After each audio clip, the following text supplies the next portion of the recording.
جب Steve jobs سے اس کی ابتدائی زندگی کے بارے میں پوچھا گیا تو اس نے کہا، میں 24 فروری 1955 کو سین فرانسسکو کیلیفورنیا امریکہ میں پیدا ہوا۔ اسے پال اور کلارک جابس نے اس کی پیدائش پر گود لیا۔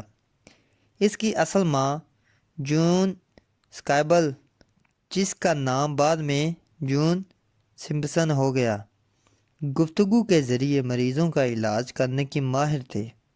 اس کا اصل باپ عبدالفتح جون جندالی ملک شام کا باشندہ تھا، جو کہ بعد میں پولیٹیکل سائنس کا پروفیسر بنا۔ ان کی ملاقات یونیورسٹی آف وسکونسن میں ہوئی، جہاں وہ دونوں گریجویٹ کے طالب علم تھے۔ جابس ہمیشہ سے اپنی ذاتی زندگی کے متعلق کسی کو کچھ نہیں بتاتا تھا، لیکن اپنی موت سے کچھ سال قبل اس نے والٹر آئزک سے کھل کر اپنی ذاتی زندگی کے بارے میں بتایا۔ جوین، جو کہ جابس کی ماں ہے، نے وسکنس کے دیہی علاقے میں پرورش پائی۔ اس کے والدین جرمن باشندے اور انتہائی مذہبی کیتھولک تھے۔ جندالی، جابس کا والد، شام کے ایک دولت مند اور با اثر گھرانے سے تعلق رکھتا تھا۔ جابس نے جوین کے والد کو امر کہا، اور والٹر آئزک سون کے مطابق جوین کے والد نے چین کو دھمکی دی کہ اگر اس نے ایک عربی نژاد شخص سے شادی کی تو وہ اسے آگ کر دے گا۔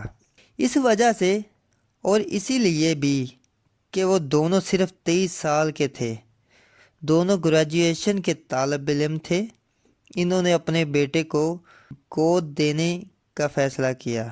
جابس کے والد نے رپورٹرز کو بتایا، اسکائبل نے جہاں وہ اس وقت رہتے تھے چھوڑ دیا اور ہمارے بچے کو پیدا کرنے کے لیے مجھے یا کسی اور کو کچھ بتائے بغیر سین فرانسسکو چلی گئیں۔ جندالی نے دعویٰ کیا کہ اگر اکیلے اس کے پاس فیصلے کا اختیار ہوتا تو وہ اپنے بچے کو اپنے پاس رکھتا، لیکن اس وقت وہ اسکائبل کے فیصلے اور خواہشات کو نظر انداز نہیں کرنا چاہتا تھا۔ اسکائبل نے اپنے ڈاکٹر کو بتایا کہ اس کی خواہش ہے کہ اس کے بچے کو کسی اور کو اعلیٰ تعلیم یافتہ والدین کے سپرد کیا جائے۔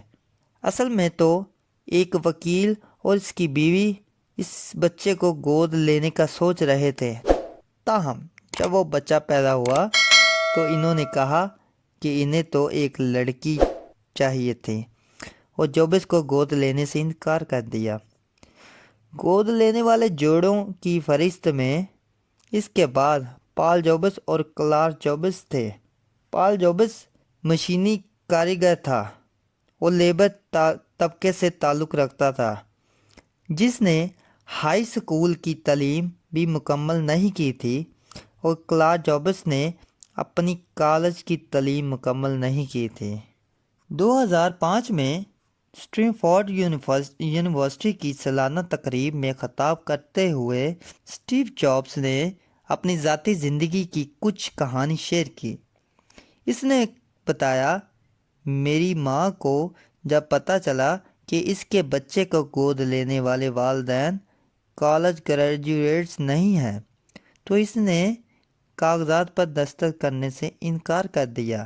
چند ماہ بعد اس نے اس وقت نرمی اختیار کی جب پال جابس اور کلارک جابس نے یہ وعدہ کیا کہ میں ایک دن کالج ضرور جاؤں گا۔ اسٹیو جابس کی مستند ثنائے عمری والٹر آئزکسن کی تحریر کردہ ہے کے مطابق پال اور کلارک جابس نے اپنے بچے کی کالج کی تعلیم کے لیے سیونگ اکاؤنٹ کھولا۔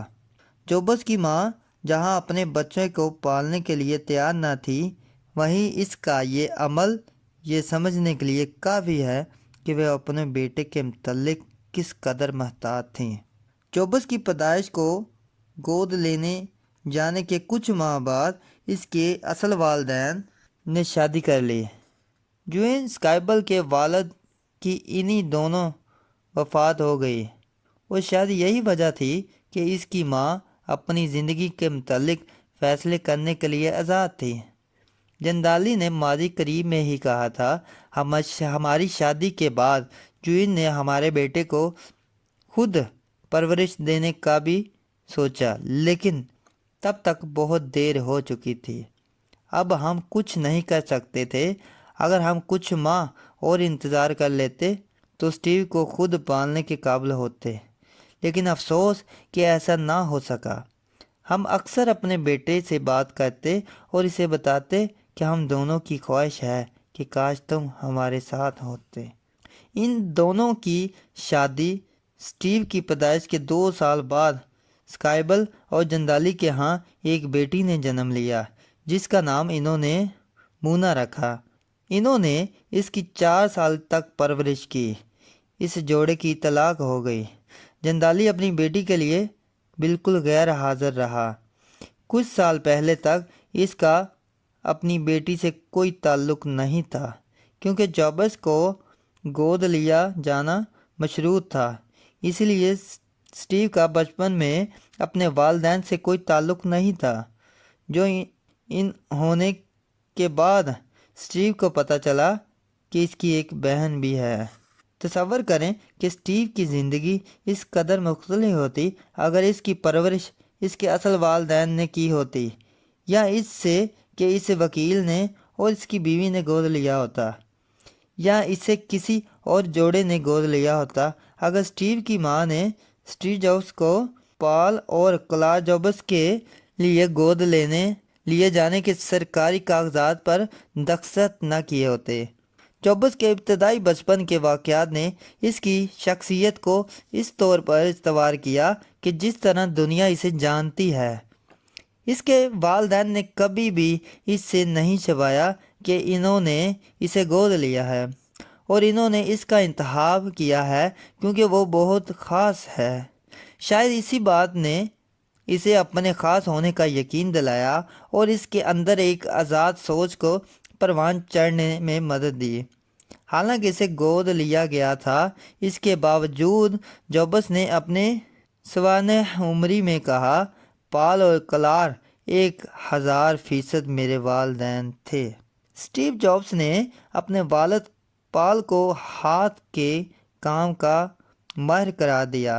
اس نے اپنے اسکول کی تعلیم مکمل نہیں کی تھی۔ پال نے جنگ عظیم دوم میں کاسٹ گارڈ کی نوکری کی۔ جابس نے اپنی سوانح عمری میں لکھنے والے کو ایک کہانی بھی سنائی کہ کیسے اس کے والدین ملے اور ان کی شادی ہوئی۔ پال کے دوست نے اس سے شرط لگائی کہ پال 2 ہفتے کے لیے قلیل وقت میں ایسی عورت تلاش نہیں کر سکتا جس سے وہ شادی کر سکے۔ پال نے شرط بھی جیت لی اور کلار کو اپنی بیوی کے طور پر بھی جیت لیا۔ پال نے مختلف ٹیکنالوجی کمپنیوں کے لیے کام کیا۔ اسٹیو جابس کو بچپن ہی سے اس کے والد نے سکھانا شروع کر دیا تھا کہ مشینیں کیسے بنائی جاتی ہیں۔ جب میں 5 یا 6 سال کا تھا تب اس کے گیراج میں ایک میز تھا جس پر وہ کام کرتا تھا۔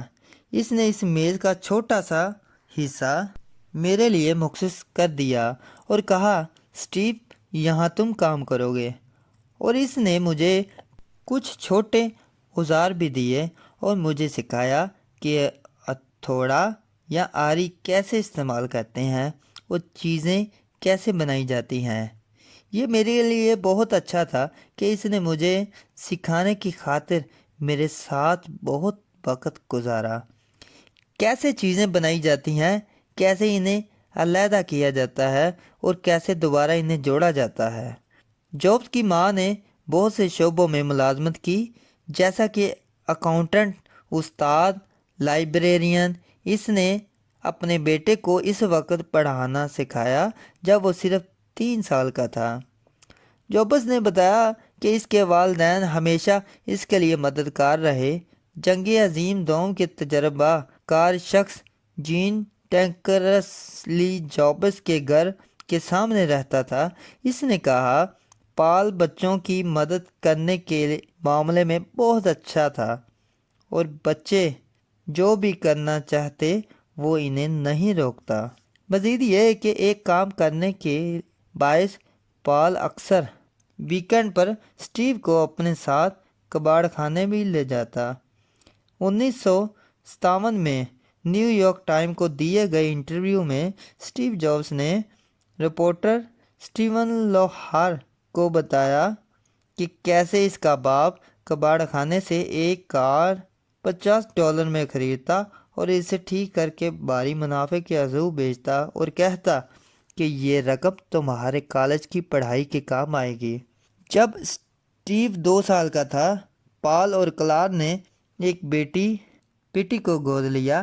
3 سال بعد 1960 میں پال کی کمپنی نے اس کا ٹرانسفر پالو آلٹو میں کر دیا اور اسی طرح یہ خاندان سین فرانسسکو سے ایک ایسے پہاڑی علاقے میں منتقل ہو گیا جو سلیوان ویلی کے مضافات میں واقع تھا۔ مائیکل ایس میلون نے اپنی کتاب میں انفینٹی لوپ میں اس علاقے کو ان الفاظ میں لکھا ہے کہ یہ ایک ایسا علاقہ تھا جہاں ملازمتوں کے بے شمار مواقع میسر تھے۔